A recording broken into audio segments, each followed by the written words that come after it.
Hello guys, Pendle here and back again with me. Time to react to some video, I guess. Um, and to be honest, I still don't know what video I want to react to. So I just throw anything that I want. And I find a video from Mr. Alexander White, and he made video about what he experienced moving to Indonesia, especially Jakarta. And yeah, let's jump into the video. Wait a second. Okay, a little bit sorry. And let's go. I've been sitting here trying to figure out what to film for today's video, while Kentanya is editing in bed right now, her vlog. Same for me. And I just realized that I spent an entire month living in Jakarta last month. But what's interesting is that going into this trip, I had no idea what I was getting myself into, pretty much. I'd never been to Jakarta. I had no idea where I was gonna live, what the best place was to stay or even eat, and most of all, what was I going to do there? So after living there for a month, I had learned a lot. And so in this video, I wanted to share the 10 things that I had learned after living in Jakarta, Indonesia.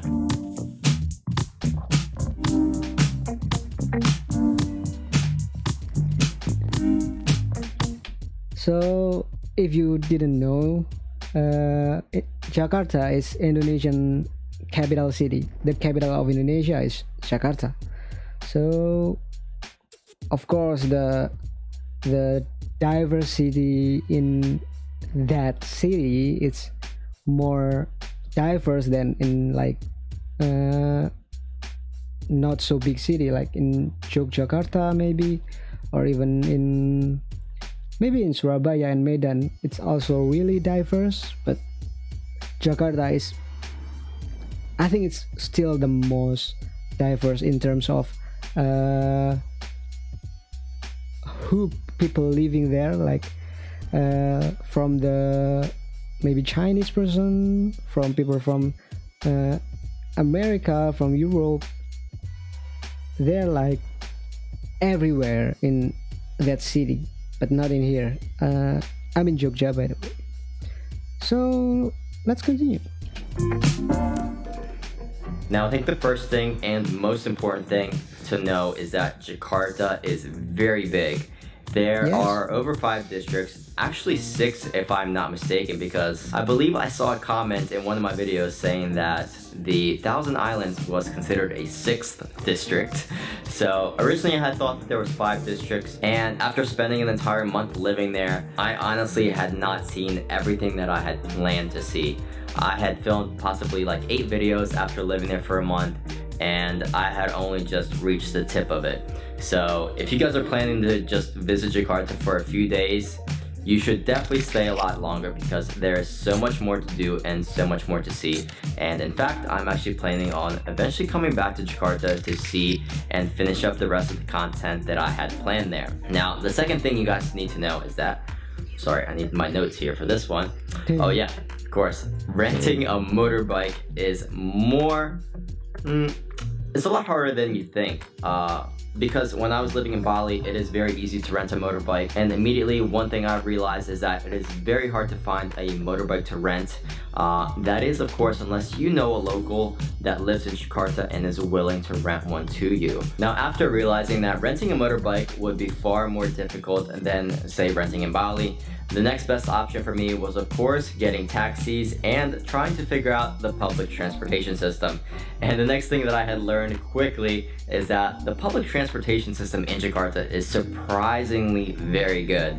So if you guys are ever in Jakarta, make sure you guys check out the Trans-Jakarta buses as well. By the way, when I'm visiting Jakarta, I never use like motorbike or car or anything. I just use their buses. It's really good and it's cheap.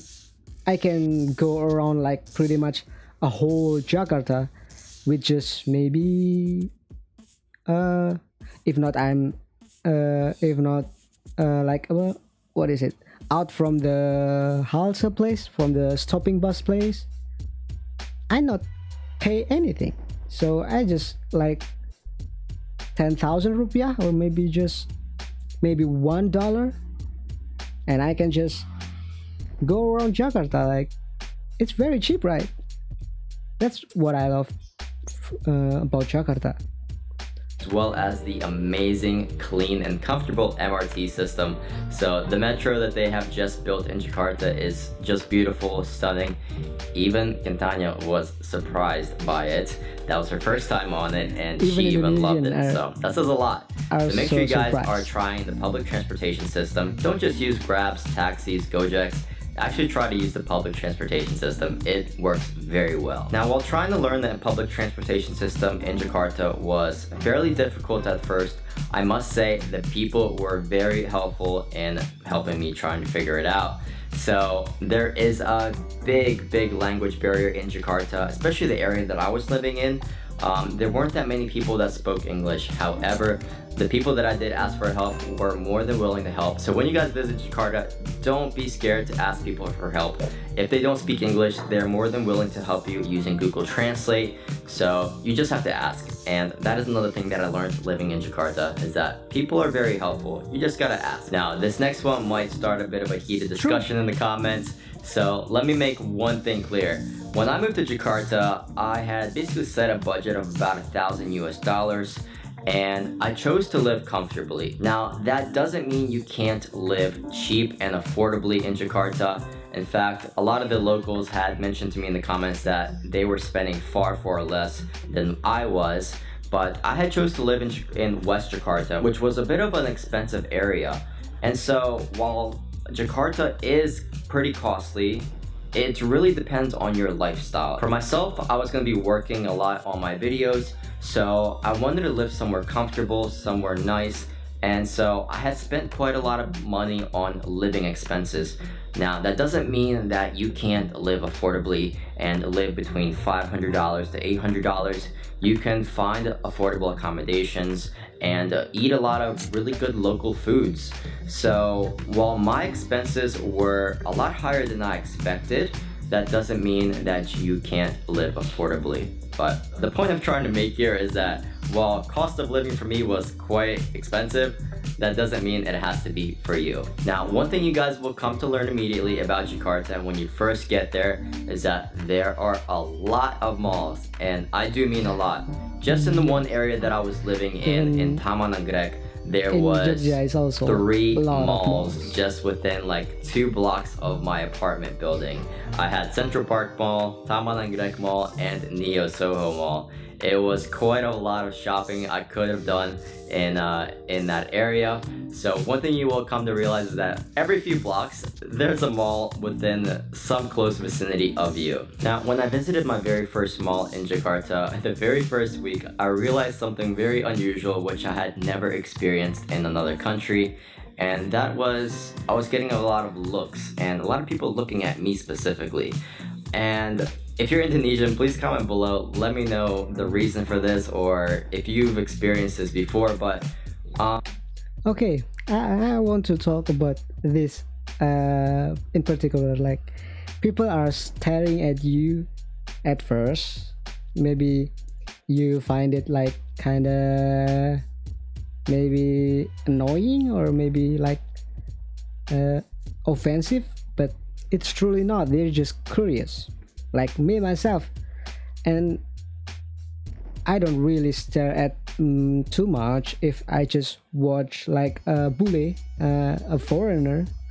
But when I see a foreigner and they like holding camera, holding maybe like making vlogs or something, of course we all curious about what the hell are you doing, like why you're making video in this such a place. Like maybe we will understand like if you make vlogs in a beach, or in maybe in some like places that people are really common to do vlogs, but sometimes I do see a lot of foreigner making their vlogs in like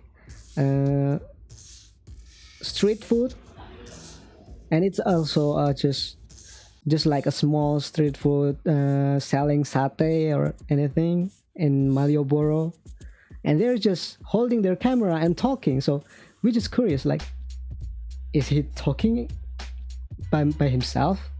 Is he talking alone? And then I see like the camera. And maybe he is making vlogs. Then I don't know. Like, it's just like second nature. If you curious about something, you will stare at them for like 5-10 minutes. And I'm so sorry if anyone or people from abroad will find it offensive or annoying, but trust me, it's not. It's just curiosity, nothing more. Okay, I'm so sorry about that. Let's continue. From what I understand is that Jakarta doesn't get a lot of tourists or foreigners for that matter. Yes, there are a lot of expats and foreigners living in Jakarta, but Jakarta doesn't seem to get as much tourism as, say, Bali specifically.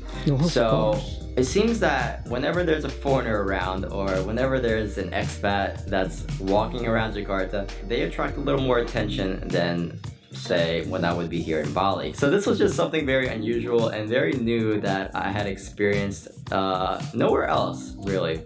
So comment down below, let me know what your thoughts are about that. However, walking the streets of Jakarta, well, how do I say this? There wasn't that many streets. There was not a lot of sidewalks is what I should say.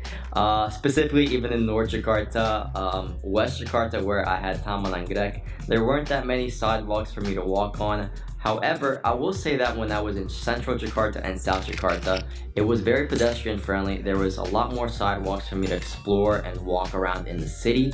So if you're planning on exploring the city, although on the maps it may look small, Jakarta is very big. And walking around the city may be a little more difficult because there's going to be a lot of traffic, which I will get to just in a minute. But some places might not be as pedestrian friendly as others. So getting back into the traffic. Before going to Jakarta, one thing I was told a lot about was the traffic and the air quality in Jakarta. So the traffic was pretty normal to me compared to Bali even. And there was maybe a handful of days where you couldn't really see the buildings in front of you. And that is just one part of living in a big city in Southeast Asia. So just realize there might be some days where the air quality is not the best, and there might be days where there's just a lot of traffic. However, it was really hot on some days. Like really hot. And so those are the 10 things that I learned while living in Jakarta, Indonesia. Now, I had an amazing time living there, and I'm definitely going back. I have a lot more videos that I plan to film that I just didn't have the time to do. So coming back there for sure. And if you guys enjoyed this video, give it a like. Comment down below anything that surprised you, if you've ever traveled through Jakarta or if you've ever lived there. And I'll see you guys next week. Peace. Okay, that's Mr. White. Alexander White. Okay. Of course, I will like this video and subscribe to Mr. White, Alexander, or Mr. Alexander, just. And I don't know why I'm struggling to pronounce White, but I can pronounce maybe Alexander a bit easier than White. I don't know. And that's it. So he's living in Indonesia, in Jakarta, and maybe in Bali for a while. To be honest, a lot of Indonesian like culture that become like a culture shock if foreigner just first time coming to Indonesia. And of course, Indonesia is really diverse in terms of people, in terms of religion, in terms of race, in terms of nationality, but in terms of religion, sometimes Indonesia is maybe the biggest Muslim. It's not Muslim country, not Islamic country, but we have I think like 90 or 80% Muslim living in Indonesia. So that's a lot. So that's why in every place, like in every single place in Indonesia,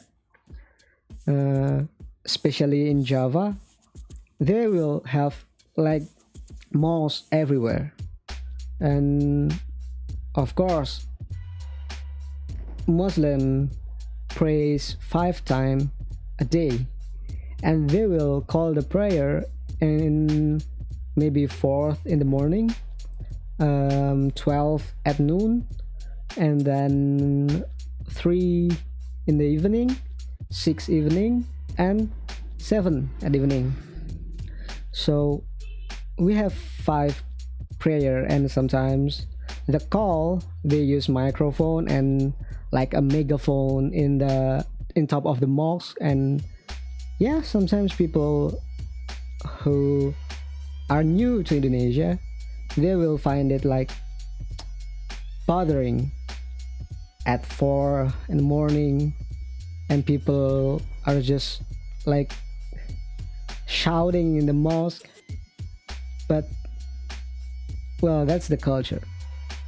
You don't need to, if you not really or just like find it really bothering, you can just choose to living at the distance, or maybe even though mosque is everywhere, it's not really everywhere. And they also just put megaphone in the mall, so the radius area will not be so distant. So it's okay. But yeah, if you want to visit Indonesia, just visit it. It's going to be fun, trust me. The people, we are also welcome. If you want people to help you, just ask for it. Even though they are not speaking English, they will try to understand you. Whatever we will use Google Translate, or maybe just ask another people who can speak English, and yeah, they will help you. Like, nothing to afraid of. You can just visit here and having fun. We have a lot of tourism place in Indonesia. In Jogja, you can go to Bali, you can go to Sulawesi, you can go to Papua, Raja Ampat, you can go to Bandung, you can go to Sumatra, Kalimantan, Borneo, and that's a lot. Indonesian is archipelago. How I pronounce that? Archipelago. And yeah, you can have fun pretty much in Indonesia. So that's it for today's video. I love Mr. Alexander White channel. I will subscribe for it, and maybe in the future I will watch another video from Mr. White. Yes. Oh yeah. And if you have your channel, your YouTube channel, and you want me to react to your video, I would love to do that. Just put the link in the comment, and I will watch your video, and I will record that. And also I will subscribe to your channel. I will like your video. I promise that. Okay? And see you next time.